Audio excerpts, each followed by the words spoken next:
اگر تمہارے والدین میں سے ایک یا دونوں تمہارے پاس بڑھاپے کی عمر کو پہنچ ہی جائیں،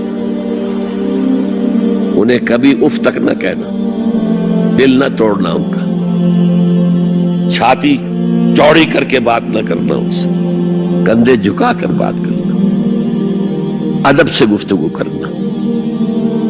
قل لہما قولا کریما واخفض لہما جناح الذل من الرحمہ، اپنے کندھوں کو جھکا کر رکھنا، اور پھر میں کہنا، اللہ سے دعا کرنا، رب ارحمہما کما ربیانی صغیرا، پروردگار میرے ان والدین پر رحم فرمائیو جیسے کہ انہوں نے مجھے پالا تھا جبکہ میں چھوٹا سا تھا۔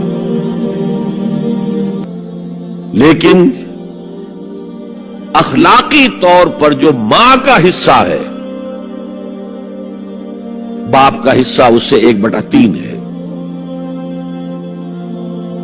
قرآن مجید میں آیا ہے نا، حملتہ امہ وہنا علی وہن وفصالہ فی عامین ان اشکر لی ولوالدیک، اسے اٹھائے رکھا اس کی ماں نے،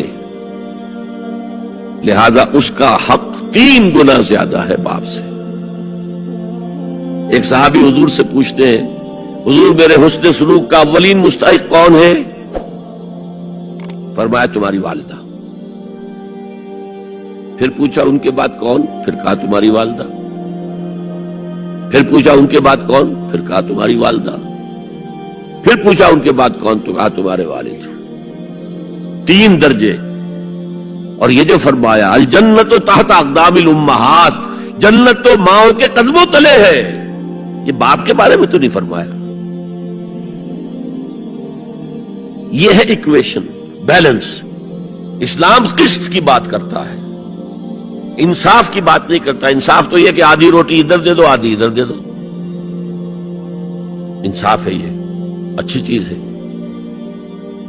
قسط یہ ہے کہ بوجھ اٹھانا ہے تو جو زیادہ قوی ہے اس کو زیادہ بوجھ دو اٹھائے، اور جو کمزور ہے اسے کم بوجھ دو، یہ قسط ہے۔